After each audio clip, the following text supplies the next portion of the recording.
¿Cómo están? Bienvenidos. Buena jornada para todos. ¿Cómo les va? Abierta nuestra agenda. Venezuela. Presidente Maduro presentó pruebas del intento de magnicidio cometido en su contra. El interrogante ahora, ¿cómo redoblar la unión nacional cívico-militar para la paz? Ahí tienen distintas opciones para ir respondiendo, para ir participando junto a nosotros, abriendo el debate sobre este hecho que vamos a pasar a actualizar y luego a analizar.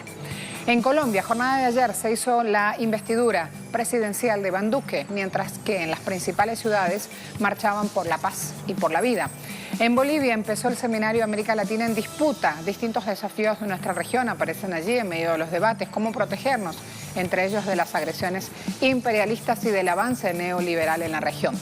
Además, vamos a estar contándoles también en nuestra agenda abierta otros hechos que ocurren en nuestra región. Por ejemplo, en Argentina, el mundo está pendiente de la votación del Senado sobre el proyecto de ley aborto legal, seguro y gratuito. Preguntamos, ¿por qué esta ley es asunto trascendental? Allí distintas opciones, entre ellas no al aborto clandestino, que lo están viendo también como opción. Para responder, pueden también usar la versión tradicional, los 140 caracteres, para dar su parecer y su opinión. A esta hora nos movemos, hay mucho para compartir en este día. Es un panorama noticioso que está cambiando en el minuto a minuto y que Telesur lo va siguiendo y mostrando en su pantalla. Empecemos. Casa periodística, Telesur, versión web en este caso. Ex policía venezolano admite participación en atentado contra Nicolás Maduro. Ex policía, también ex dirigente de la oposición, Salvatore Lucchese, oposición vinculada con el golpismo, aseguró este martes que hizo parte del atentado fallido contra el presidente Maduro, cometido el pasado 4 de agosto durante un acto público con miembros de las Fuerzas Armadas del país. Lucchese fue director del cuerpo policial del municipio de San Diego, estado Carabobo. Hizo parte también del partido opositor Voluntad Popular, que tiene como máxima figura a Leopoldo López, recordemos, vinculado a ese partido, por lo tanto, con hechos de violencia en el 2014 y en el 2017. Lo que no consigue por votos, lo intenta por esta vía terrorista. Prensa Latina, Maduro solicita extradición de implicados en intento de magnicidio. El presidente de Venezuela solicitó colaboración internacional para la captura y extradición de algunos implicados en este hecho ocurrido el sábado. El jefe de Estado aseguró también que oportunamente presentarán estas pruebas ante los gobiernos correspondientes para solicitar extradición de los involucrados, tanto en Estados Unidos como en Colombia. Noticiero El Día está diciendo, constituyentista Díaz, abogada ella, razones económicas se ocultan detrás de atentado a Maduro. Atentado lo entrecomillan. La presidenta de la comisión dedicada, a investigar promotores de intervención o invasión militar contra Venezuela de la Asamblea Nacional Constituyente, la doctora María Alejandra Díaz, afirmó que se ocultan razones económicas detrás de este hecho, este intento de magnicidio contra el presidente Maduro. La abogada Díaz afirmó que la entrada en vigencia del programa de recuperación económica previsto para el 20 de agosto representa un duro golpe para las élites políticas ligadas al narcotráfico y al paramilitarismo, así como para el sector de los empresarios que depende del contrabando, entre otros productos de combustible venezolano. Con esto, justamente con este plan, se busca una imagen de soberanía económica que no les hace bien a esos conglomerados. Además, vamos a ver algunos de los implicados en este atentado contra el presidente Maduro, solicitados por la justicia venezolana. Allí van a tener rostros, importante develarlos. Me voy. Coronel Oswaldo Valentín García Palomo, Gregorio José Yaguas Monge, Gilbert Alberto Escalona Torrealba, Osman Alexis Delgado Taboski. Quédense con esta imagen, por favor, versión ampliada iba a decir, para ir conociendo quiénes son los involucrados, de quiénes estamos hablando, las personas involucradas en este atentado fallido contra el presidente Nicolás Maduro. Allí entonces van desgranando un poco más de la información, así han estado trabajando las autoridades, van apareciendo las pruebas, ayer las mostraba el presidente Maduro y es solo una parte de la investigación que se adelanta.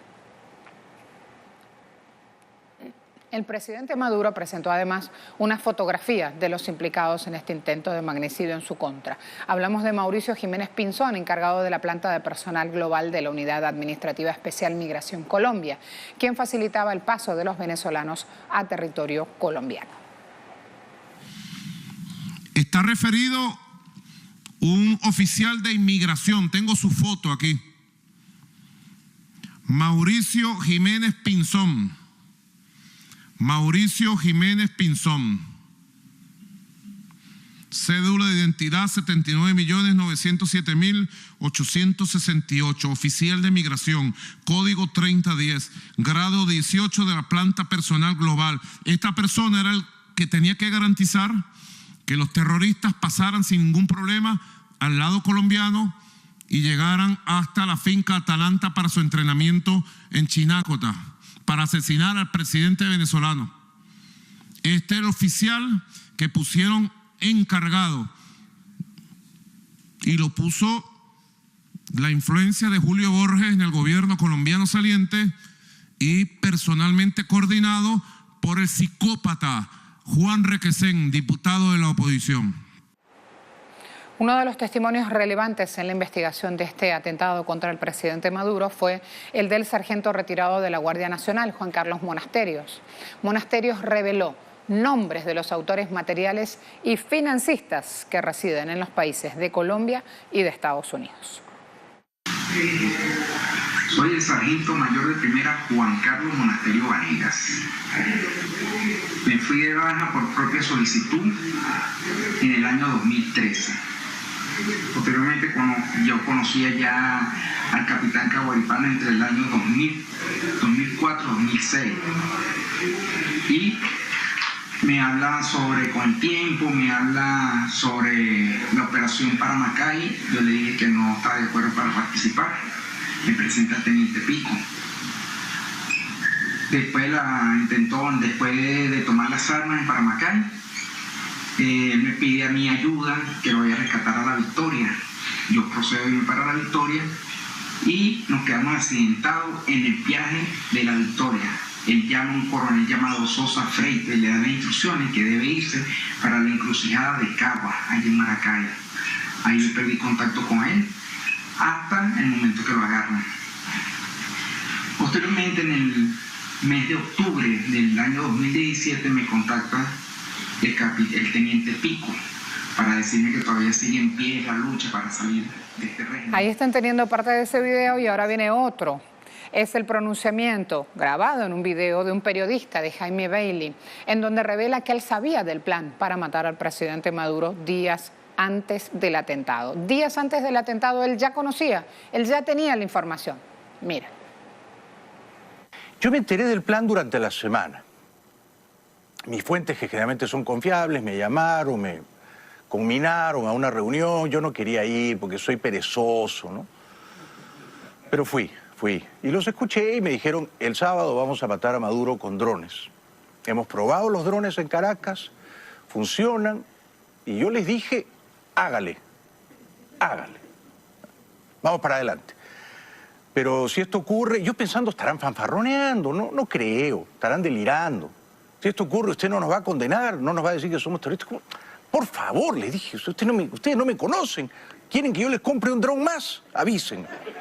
Que se prepare, porque el grupo que está conspirando, mis amigos, son gente bastante competente. Ya se llevó un primer susto, van a venir más. De por qué fracasó el atentado contra Maduro anteayer sábado, ¿no? Del cual yo tenía conocimiento unos días antes. Tengo buenos amigos en Washington, en la Casa Blanca, y sé de fuentes muy confiables que Trump no se va a meter en Venezuela, no va a intervenir, no va a tomar ninguna iniciativa valerosa para emancipar a ese pueblo oprimido. No va a ocurrir. Entonces, los gringos van a tratar de ayudar a los rebeldes venezolanos. Pero este es un problema que tienen que arreglar los propios venezolanos ahí adentro. Ahora bien, sí, con ayuda logística, tecnológica de los gringos, ¿no? Que a mí me parece, por supuesto, muy plausible. O sea que esto que ha ocurrido falló, y no por falta de pericia ni por falta de arrojo de los conspiradores. No, se jugaron la vida, muchos de ellos están todavía en Venezuela. Esta es una conspiración y vendrán otras, cuyos autores son todos hombres de honor, militares, policías, exmilitares y expolicías venezolanos. Esta no es una conspiración de intelectuales o de artistas, no.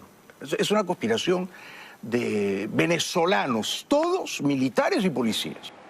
¿Es un bocón o está diciendo la verdad? algunos de los interrogantes que van allí justamente y de los cuales está hablando el pueblo venezolano. ¿Están viendo cuánto detalle? ¿Es así lo habitual? ¿Es una fuente confiable, Bailey? Por lo pronto, ahí él alerta. Él está diciendo, vienen más hechos como esos. Vamos a ver ahora el recorrido que hicieron estos drones el pasado 4 de agosto, parte de este atentado fallido contra el presidente Maduro. Hablamos de un intento de magnicidio en grado de frustración. Nos ubicamos para mostrarles esta imagen. Caracas, Venezuela. Drones que partieron desde la esquina Cipreses y la esquina Viento rumbo hacia la avenida Bolívar, donde transcurría la conmemoración del 81 aniversario de la Guardia Nacional Bolivariana. Allí lo tienen entonces y están viendo ese recorrido. Mantengan esa imagen para poder sacar el detalle por la importancia justamente de lo que estamos mostrando, por la información que hasta ahora se va conociendo ya sobre este hecho. Ahí lo tienen. Si ahora nos vamos hacia Colombia para conocer el lugar en donde fueron entrenados los terroristas para hacer este atentado fallido contra el presidente Maduro, vamos a ver que Chinacota es una ciudad colombiana ubicada a 45 kilómetros de Cúcuta, o sea, muy cerca de la frontera con Venezuela. Cúcuta es capital del departamento norte de Santander y a 46,1 kilómetros de San Antonio del Táchira, que es ya territorio venezolano. Ese es el punto en la frontera. La delincuencia y la prostitución son algunos de los problemas con los que tiene que lidiar Chinacota, en verdad, porque tiene acento. La localidad señalada por el presidente Nicolás Maduro como el lugar donde fueron entrenados los autores de este atentado fallido del pasado sábado. Ahí entonces vamos conociendo más informaciones. ¿Qué decía ayer Diosdado Cabello? Mañana a las 11 de la mañana, sesión en la Soberanísima Asamblea Nacional Constituyente, punto único que van a tratar en ese espacio legislativo es allanamiento de la inmunidad parlamentaria a diputados implicados en el magnicidio en grado de frustración contra el hermano presidente Maduro. Viene la justicia y viene con todo.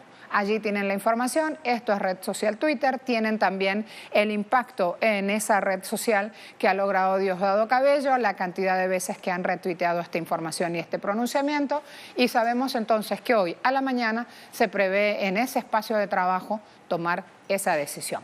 Verónica Insausti es nuestra colaboradora de tantos años de trajinar esta capital latinoamericana, en verdad es la corresponsal en este momento de Telesur en Caracas.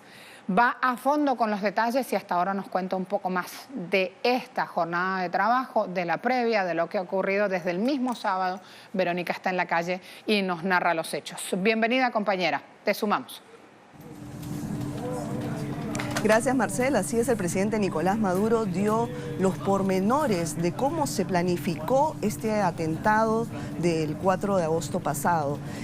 No solamente se han capturado a los autores materiales del hecho, sino que estos han declarado extensamente sobre cómo se planificó, cuántos meses ellos estuvieron entrenando en Colombia para saber manejar estos drones, luego quién lo financió y con esta información que se ha podido adelantar el día de ayer es que tienen la plena seguridad las fuerzas de inteligencia venezolana que los autores intelectuales están identificados y operan desde Colombia y desde la Florida en Estados Unidos. Es por ello que el presidente Nicolás Maduro pidió una acción máxima en el ámbito diplomático judicial con los gobiernos de Colombia y Estados Unidos para explicarles, para llevarles todos los detalles de este atentado, de este intento de magnicidio y que finalmente puedan tener el apoyo de estos gobiernos para extraditar a los autores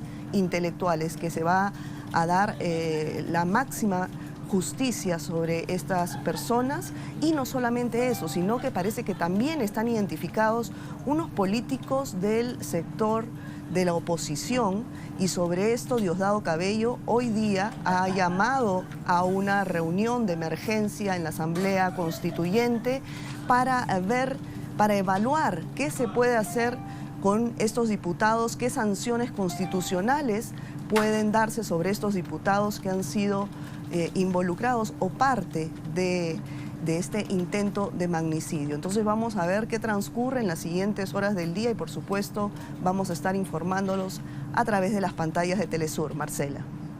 Muchas gracias, Verónica. Me voy a abrir ahora el espacio de análisis en nuestra agenda abierta. Miguel Jaimes, doctor en Ciencias Gerenciales, MSc en Ciencias Políticas, experto en Geopolítica, fundador y director del diplomado también. Voy a darle la bienvenida apuntando de una vez a hacer un poco más de contexto de cómo se dan los hechos y qué está pasando en este momento en Venezuela, o sea, historia y la actualidad. Miguel, bienvenido, ¿cómo le va? Se nos cortó la comunicación telefónica, como estamos oyendo ahí. Hay mucho para ir diciendo también en redes sociales de lo que va pasando. Vamos a ir aprovechando ese espacio, vamos a ir recordando nuestra pregunta en redes sociales, dado la cantidad de respuestas que hasta ahora obtiene. Pongamos la pregunta en pantalla mientras retomamos la llamada con el licenciado. Hay a esta hora múltiples repercusiones justamente a los hechos que se dan en Venezuela. Allí nuestra pregunta. Esto es red social Twitter, no hemos puesto ninguna información en Instagram, por ejemplo. Esto es Twitter. Tempranito planteábamos este interrogante. ¿Cómo redoblar la Unión Nacional Cívico-Militar para la Paz en este país? El presidente Maduro, jornada de ayer, mostrábamos también cómo evidenciaba al país, hablo en cadena nacional, pruebas de este intento fallido de magnicidio realizado el sábado pasado en su contra. Estamos hablando de intento de magnicidio en grado de frustración. Esa es la calificación que le dan justamente en la investigación que se adelanta. Ya han tenido allí los videos, los testimonios que se mostraban. Y a esta hora también quiero ir a tomar algunas de las respuestas para ver cómo está esta pregunta y cómo están respondiendo ustedes. En red social, acá lo tenemos. A esta hora hay ya gran participación en redes, 59% dicen presos los golpistas, 30% dicen más poder popular, 11% dicen memoria activa. Allí lo van teniendo. Hay otras respuestas aquí, vamos a ir a chequearlas también, a ver qué se va moviendo y qué es lo que ustedes van comentando acerca de los hechos. El apoyo al presidente Nicolás Maduro es lo que resalta. Recuerden que en la jornada, empezando la semana, el mismo día lunes, en Caracas y en distintas ciudades del país, se daban justamente manifestaciones de apoyo hacia el presidente Maduro y su gabinete de trabajo. El pueblo venezolano ha salido justamente a responder la necesidad de la democracia en este país y la necesidad de dirimir las diferencias vía diálogo. No son pocas las cosas que van pasando, así que ahí van teniendo entonces un poco de la situación o de ese panorama a esta hora. Aprovecho para hacer una pausa muy cortita en esta agenda abierta y ya al regreso el análisis prometido.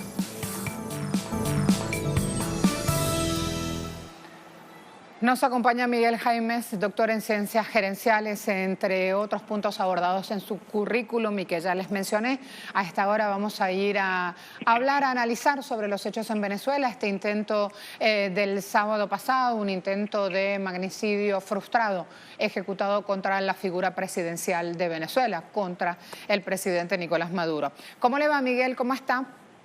Marcela, buen día, un gusto saludarte. Igualmente, el gusto es mío, en un contexto muy especial en Venezuela. Quería preguntarle cuánto tiene que ver lo que está pasando en este país con justamente lo que se viene o se anuncia para el 20 de agosto. Razones económicas, decía la doctora María Alejandra Díaz. ¿Qué opina usted? Muchos elementos se le mueven y se le acaban a la derecha venezolana y sobre todo en sus conexiones internacionales.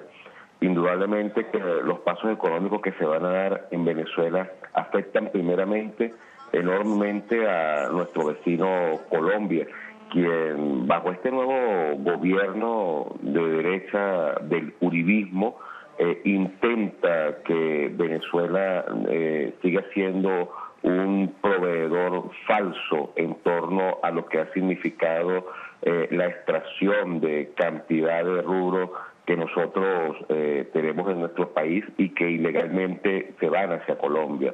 La economía colombiana se mueve enormemente de todos los elementos que de acá se puedan extraer. y todos los cambios económicos que nosotros estamos anunciando desde el gobierno nacional, el alto ejecutivo, indudablemente que eso está en las mesas de discusiones del Palacio de Nariño. Por eso su estrepitoso movimiento de buscar por varias vías el aniquilamiento de la revolución bolivariana. Vienen escenarios muy delicados, vienen momentos muy difíciles para la revolución venezolana en torno a la dirección que hay nuevamente desde el Palacio de Nariño en Bogotá. Indiscutiblemente que el sentimiento Bogotá hacia Venezuela ha resurgido de una manera feroz y está representada por su máximo representante, este señor que acaba de elegir hace apenas unas horas en Colombia, y el cual ha jurado de una manera premeditada, grosera, bochornosa, hacer lo posible y lo imposible por acabar con el mandato del presidente Nicolás Maduro. Hay algo importante aquí para resaltar, y es que el presidente Maduro tiene el poder político en sus manos. ¿A quién le incomoda esto y cómo es que surge este escenario que usted nos plantea cuando nos dice se vienen momentos muy delicados? Miguel. Toda la bienhechura de lo que significa el poder de una nación, en este caso el venezolano, tiene una enorme consolidación en base al pensamiento y a la dirección del presidente Nicolás Maduro. Como nunca antes, el manejo institucional, político, geopolítico, monetario, de reservas de sus principales recursos, valga bien el más importante en nombrar el petróleo, hace de nuestra nación un país con pasos agigantados muy sólidos, en total desventaja frente a otros países de la región que no cuentan con la gran institucionalidad que hay en Venezuela. Esa situación, Marcela, incomoda a los países de la región. Esa situación hace aguas primeramente en Colombia, una nación que obtiene su financiamiento a partir de la guerra. El avance o no del narcotráfico, por poner un ejemplo, todo el desarrollo que ellos tienen como proveedores hacia Estados Unidos de Norteamérica, les facilita armas, les facilita crédito, les facilita dinero, dinero no declarado, dinero no fresco, dinero ilegal proveniente de las drogas, del narcotráfico, un estado total y completamente narcoparamilitar. Eso incomoda, y para estar en el escenario político, para moverse en el escenario militar y para moverse en el escenario de la guerra y del enfrentamiento, tiene que buscar un enemigo. Por eso no es casual que el nuevo presidente colombiano esté hablando de hacer lo imposible en contra de Venezuela. Ya todos anuncian, hasta programas ridículos como el del señor Jaime Bailey desde Miami, todos anuncian la estrategia militar en contra de nuestro país. Es decir, se abren varios flancos muy delicados. No pudiésemos hablar de una política ridícula, sino pudiésemos hablar de personas que tienen posibilidades y que tienen contactos de querer hacer varios sabotajes en contra de Venezuela. Claro, una cosa es poder y otra cosa es poder hacerlos en nuestro país. Ya nuestras autoridades, nuestros máximos mandatarios, la fuerza popular del pueblo en Venezuela, muy al tanto de estos movimientos, y se van seguramente a empezar a abortar varias de estas falsas acciones que se va a cometer. Por supuesto que las más delicadas son las que se estén diseñando en este momento en las mesas del Palacio de Nariño. Hay una conspiración directa desde Bogotá hacia Venezuela, clara. Bogotá está declarando la guerra, está declarando el magnicidio a la primera figura presidencial venezolana.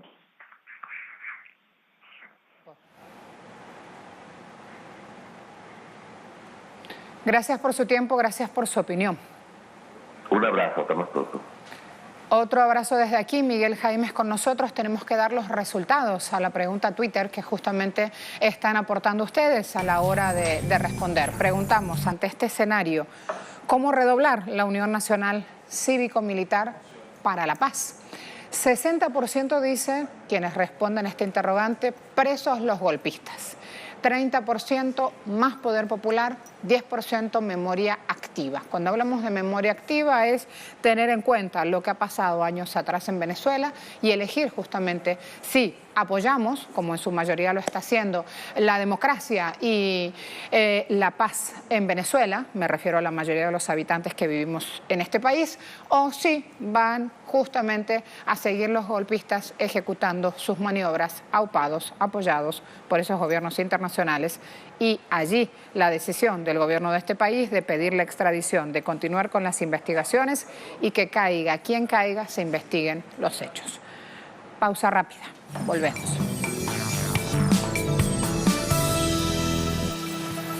Abrimos espacio a nuestras corresponsalías hasta ahora para sumar otras informaciones. Colombia, jornada de ayer, se daba la investidura presidencial. Iván Duque, nuevo mandatario de la nación.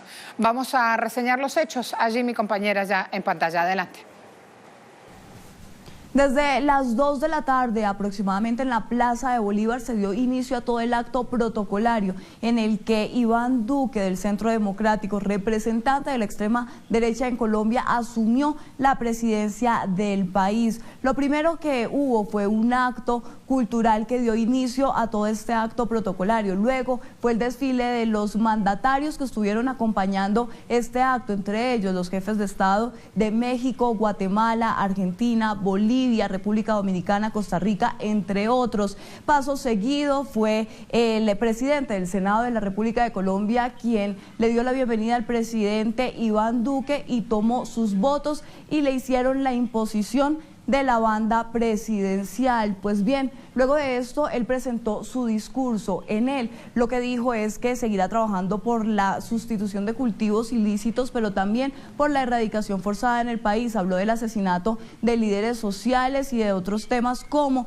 el acuerdo de paz. Habló de que se necesita una justicia proporcional. Esto diferente a lo planteado en el acuerdo de paz, donde se habla de justicia transicional y la jurisdicción especial para la paz. Pero este no fue el único discurso que se presentó aquí en la Plaza de Bolívar. También Ernesto Macías, presidente del Senado de la República, pronunció un discurso que fue bastante criticado, muy fuertes sus palabras y bastantes críticas para el gobierno saliente de Juan Manuel Santos. Allí habló en contra del acuerdo de paz, también temas de corrupción, entre otros temas que fueron bastante polémicos por la manera como lo planteó el presidente del Senado. Para muchos fue impertinente estas declaraciones. Esto fue lo que se realizó en la Plaza de Bolívar, mientras en otras ciudades como Cali, Cartagena, Santa Marta, Barrancabermeja, Bucaramanga se estaban realizando movilizaciones y plantones. Esto fue convocado por el movimiento Colombia Humana, por el líder de la oposición Gustavo Petro,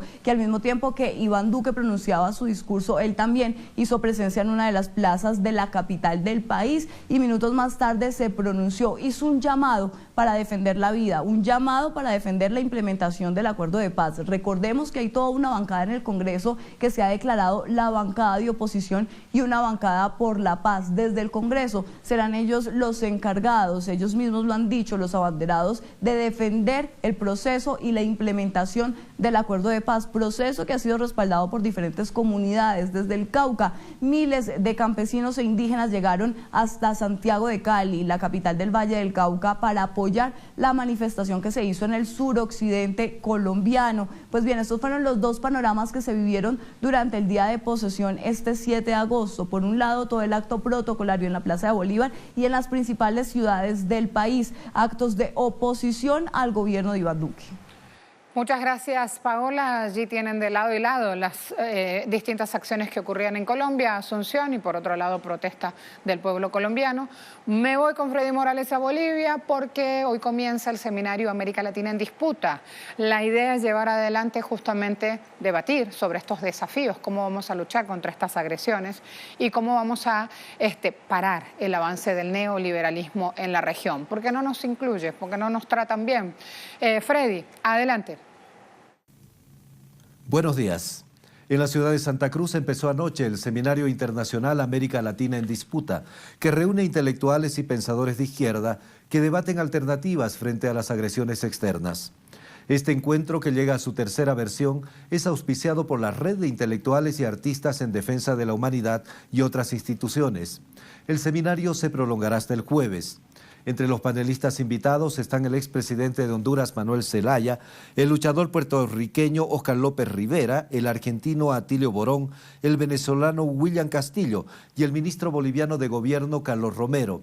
También la argentina Estela Caloni, el mexicano Luis Hernández Navarro y el boliviano Raúl García Linera.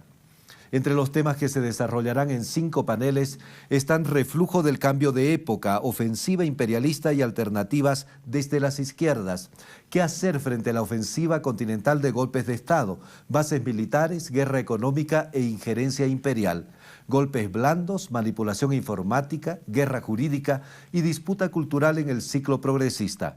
Uno de los paneles también se ocupará del proceso boliviano que ya lleva 12 años, con el título Bolivia 2019, desafíos del proceso de cambio en el escenario continental.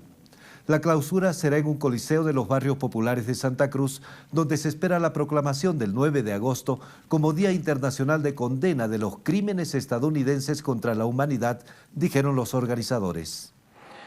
Gracias, Freddy. Como siempre lo hacemos, acompáñenme, siempre les digo, síganme los buenos. Y ahí entra justamente nuestro compañero de tareas. ¿Cómo le va? Buen día, especialista Marcela. deportivo.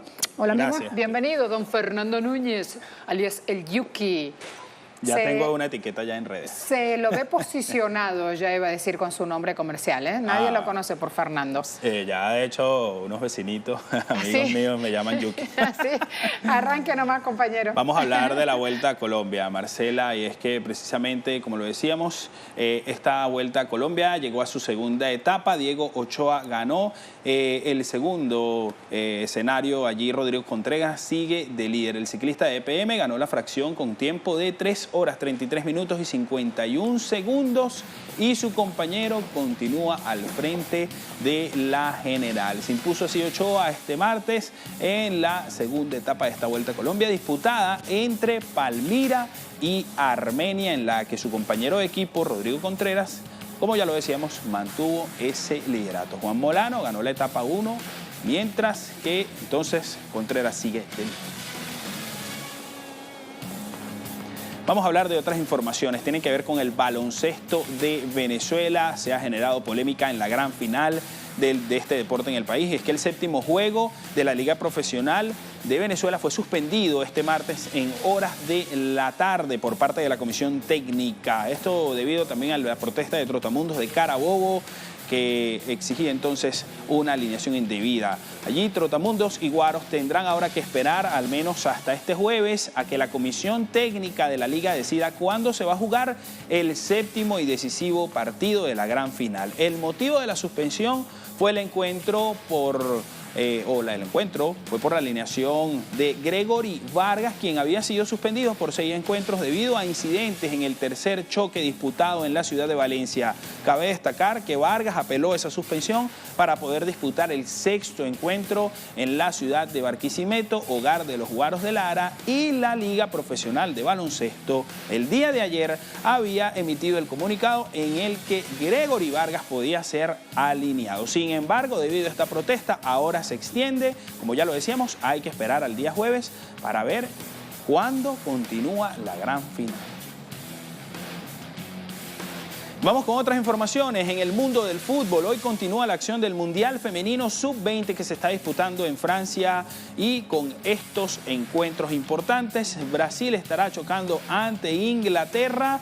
Allí la selección canariña busca sacarse la espina precisamente de su derrota ante México en su debut a las 7:30 hora de Caracas. En solo minutos comienza este partido por el grupo B. Países Bajos, Holanda en este caso, estará chocando contra las africanas. Contra Ghana.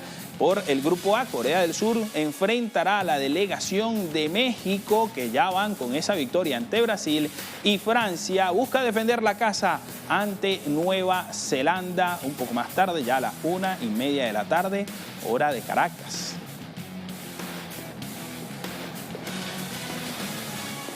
Bien, y con esto entonces completamos nuestro repaso deportivo y más detalles, por supuesto, Marcela, en nuestra emisión completamente en vivo en Deportes Telesur a las 8 de la mañana. 7:18, tengo que correr, te dejo por un ratito. Pausa rápida, volvemos.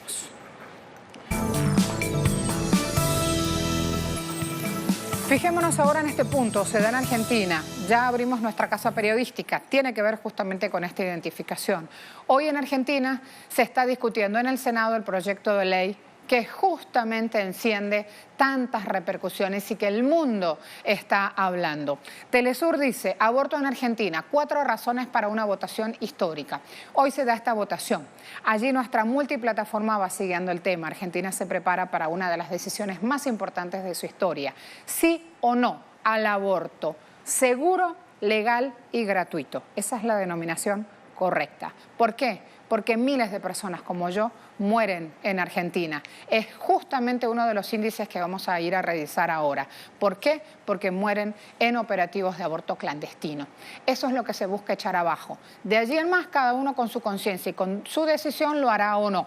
Pero este entorno tiene que ver con estas otras decisiones sobre el tema. Día miércoles, los ojos del mundo miran al sur. 4 razones que se exponen, cantidad de mujeres que mueren debido al aborto clandestino, antigüedad de esta ley que contempla 2 causales en el país, que data de 1921, la ley que está vigente en la actualidad. Hay una legislación que lo permite en otros lugares del mundo, con lo cual ya hay una jurisprudencia previa, por decirlo así, a nivel global. Y finalmente las cifras positivas que siguieron a la legalización en diferentes países. O sea, esos antecedentes también generan, obviamente, conducta a la hora de la decisión.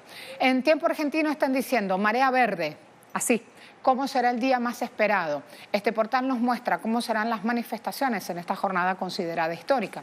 Se espera que centenares de miles de personas se concentren, ya están allí, frente al Congreso de la Nación. 9:30 va a ser el horario puntual. El Senado arranca este debate decisivo por la ley de interrupción voluntaria del embarazo. Medidas de seguridad que están a cargo del gobierno de la Ciudad de Buenos Aires. La policía porteña estableció ya 2 sectores bien diferenciados para verdes, quienes adhieren justamente y piden la sanción de este proyecto de ley con voto positivo, y para celestes, quienes justamente adversan el proyecto. La plaza entonces, una vez más, está recibiendo sobre todo mujeres y sobre todo mujeres jóvenes acompañadas por sus parejas, y allí aparece esta decisión y esta seguridad de que si sale, de que si se aprueba, va a ser por la enorme presión popular sobre esta cuestión. Además, se busca que Argentina también abra paso en el Cono Sur, en nuestra Latinoamérica, con esta decisión. ¿Por qué? Porque se reivindican justamente los derechos de las personas. Esas conquistas es lo que se buscan en el país. En La Nación, ¿qué están diciendo? Aborto, así se perfilan los votos de los senadores, según profesión, edad, género, entre otras variables. Hay una infografía muy completa, está mostrando este proyecto que tendría 37 votos en contra y 31 a favor. La Nación hace énfasis en la cuestión etaria. La mayoría de los senadores tienen entre 41 y 60 años, y dentro de ese rango 20 están en contra, 17 a favor y 1 se abstendría. Por otro lado, los mayores de 61 se inclinan por el no, 3 están hasta ahora en contra, 11 a favor. De los 4 senadores menores de 40 años, 3 están a favor del proyecto. Allí están viendo así como discriminados en estos rangos de medición o en estos indicadores para esa medición que está mostrando La Nación. Perfil que dice, la provocadora contratapa del New York Times sobre el aborto. De esto habló toda Argentina, no es que no trascendió. Suban por favor la información para que vean ese gráfico verde. Amnistía Internacional publicaba este martes una contratapa sobre la legalización del aborto en este medio de comunicación internacional, en el New York Times, de color verde. La última página del diario se verá en 134 países, vísperas de esta votación. En el Senado, en la hoja puede leerse la palabra adiós sobre la imagen de una percha, un gancho, le dicen acá en Venezuela, en este adminículo donde uno cuelga la ropa, que es un símbolo asociado con abortos inseguros y clandestinos. Las complicaciones por abortos inseguros son la principal causa de muerte materna en República Argentina. Reza ese texto. Envían además un mensaje aquí a los senadores argentinos. El mundo los está mirando. Allí entonces la alusión, vamos a conocer un poco más de este proyecto de ley. Legislación argentina, en la actualidad, permite el aborto solo en casos de violación o de riesgo de vida para la madre. ¿Qué dice Veamos ahora este proyecto de ley que se está votando en el Senado y las posibles modificaciones que quieren introducir. El proyecto legislativo otorga a toda mujer el derecho a optar de manera voluntaria por interrumpir su embarazo durante las primeras 14 semanas de gestación. Pasado ese periodo, el aborto solamente es no punible en casos de violación, riesgo a la vida de la madre o mala salud del feto. La legislación permite que el aborto pueda hacerse en cualquier hospital o clínica y obliga a los prestadores de salud, tanto públicos como privados, a cubrir el costo no solo del procedimiento, sino de medicamentos y terapias de apoyo que resulten necesarias. Un escenario posible donde se hagan modificaciones al proyecto original. Una de estas sería el derecho a la objeción de conciencia institucional debido a la presión de grupos católicos. Otro sería reducción de plazo legal para interrumpir el embarazo, que se limitaría a 12 semanas. También se eliminaría penas para los médicos que se rehúsan a practicar abortos de manera legal, porque de manera clandestina hay muchos que lo hacen. Esa es una realidad, de lo contrario no existirían esos números de estas personas, de estas mujeres que han perdido la vida en un hecho como este. Clandestinidad del aborto no permite tener abundantes datos en un tema básico de salud pública. Sin embargo, podemos repasar algunas estadísticas aportadas por el Ministerio de Salud y organismos no gubernamentales que hacen una tarea enorme en este sentido. En Argentina, dicen estos datos, se hacen al año alrededor de 500.000 abortos en condiciones clandestinas. Es la principal causa de muerte materna en 17 de las 24 provincias que componen el país. 2015 hubo 55 muertes por embarazos terminados en aborto. 8 niñas de entre 10 y 14 años se convierten en madres día a día. También, cada día, 298 adolescentes de entre 15 y 19 años dan a luz en Argentina, 50 de ellas por segunda vez y 10 por tercera. Es importante decir que el 70% de las adolescentes que dan a luz en este país al año tienen embarazos no deseados. Allí tienen un panorama triste, doloroso, muy complicado, pero real. Esto pasa, esto existe. En este contexto de la lucha de las mujeres por su derecho a decidir sobre su propio cuerpo, a tomar la decisión, les mostramos cuál es la situación legal del aborto en América Latina, para tener también un panorama de lo que pasa en la región. Los países en verde son aquellos donde existe la posibilidad para las mujeres de abortar con un marco legal que lo permite ampliamente. Naranja, en Uruguay, por ejemplo, desde la legalización del aborto en todas sus causales, en el 2012 el porcentaje de muertes por esta causa descendió de 37 a 8%. Países en naranja lo permiten solo en casos de violación, malformación o en caso de riesgo de muerte, como dijimos, para la mujer gestante. Finalmente, países en rojo son aquellos en los que se prohíbe estrictamente y por lo tanto se penaliza el aborto. Es importante decir que en los países donde se legalizó el aborto, tanto en América Latina como en el mundo, la cantidad de hechos no bajó ni creció, sino que se mantuvo.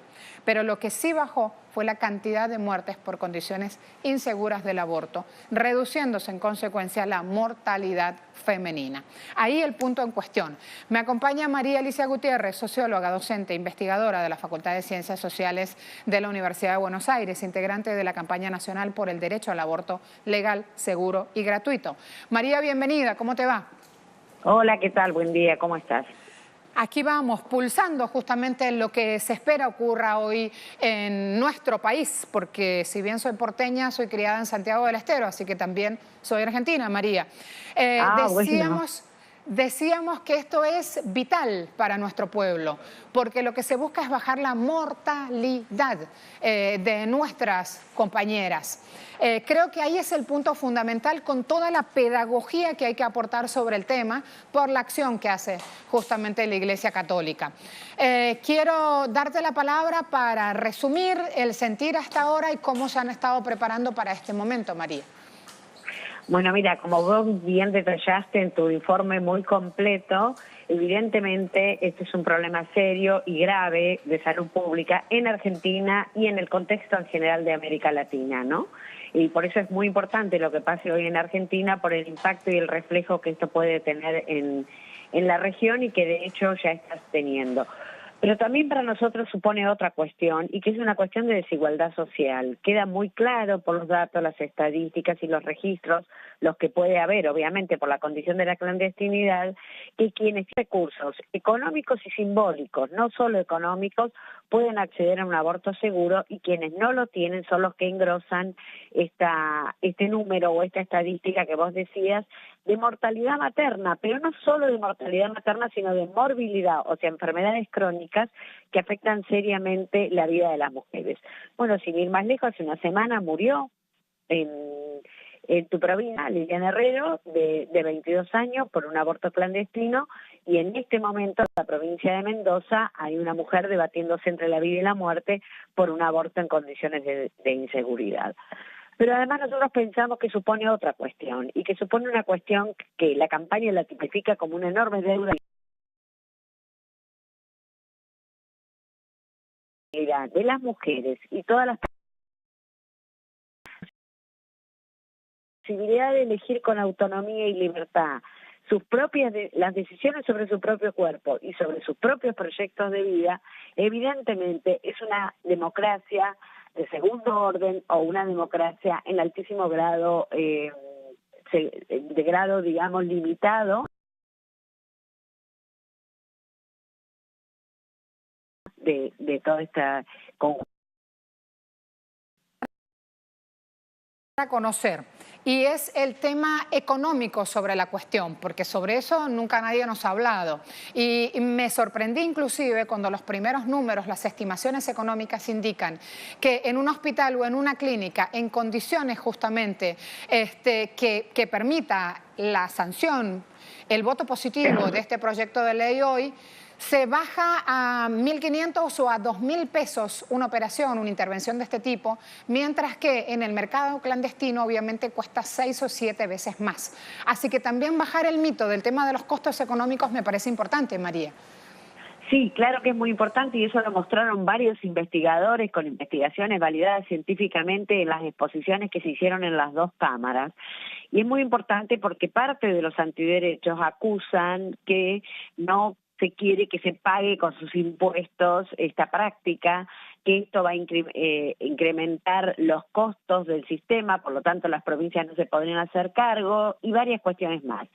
Varios estudios mostraron claramente que las complicaciones posaborto, que son muchas en la Argentina, que requieren internación, suponen, por el grado por la gravedad de la situación en la que ingresan, suponen una serie de costos que el aborto legal y con la producción de misoprostol y mifepristona prácticamente pasa a ser una práctica ambulatoria, con costo mínimo o costo muy bajo, aunque se aplicase la aspiración intrauterina o lo que se dice comúnmente como AMEU. Entonces, el hecho de que va a incrementar los costos, eso está clarísimo, demostrado con estudios científicos que no es verdad, que al sistema público le baja los costos. Y esta relación que vos das entre el acceso al ILE, o sea, la interrupción legal del embarazo, que es lo que tenemos por el Código Penal y el fallo FAL actualmente en el sistema público de salud, es claramente muchísimo más barato y económico que los costos de la clandestinidad. O sea, la problemática del aborto en general es sumamente compleja porque liga ahí una tríada muy fuerte, que es una relación muy particular entre el Estado, la sociedad y el mercado. Entonces me parece que ahí se juegan una serie de condicionantes en términos de lo que vos estás planteando. Además, por supuesto, del peso enorme en las relaciones de poder del sistema político o de los sistemas políticos de la región en general, de la Iglesia Católica y de las iglesias pentecostales principalmente. Seguiremos los hechos en el minuto a minuto, en mi caso también por red social Twitter. Te agradezco enormemente, te abrazo desde la distancia, pero muy cerca en el corazón. Bueno, muchísimas gracias a ustedes por la posibilidad, todos a la plaza hoy y será ley. Argentina, el mundo está pendiente de esta votación del Senado sobre el proyecto de ley aborto legal, seguro y gratuito, porque esta ley es asunto trascendental. Ustedes responden en red social Twitter, 34% no al aborto clandestino, 52% dice la mujer decide, 11% habla de tumbar la hipocresía, con todo lo que esto conlleva. Y solo 3% le adjudica justamente esta respuesta, asunto religioso. Allí tienen un tema planteado con la posibilidad de responder a lo largo de todo el día en nuestra agenda abierta. A esta hora también una de nuestras compañeras va a sumarse a darles mayor información, a ir chequeando también otros temas que ocurren en nuestros pueblos. Me voy con la bella Lucía, a todos los que miran Agenda, gracias.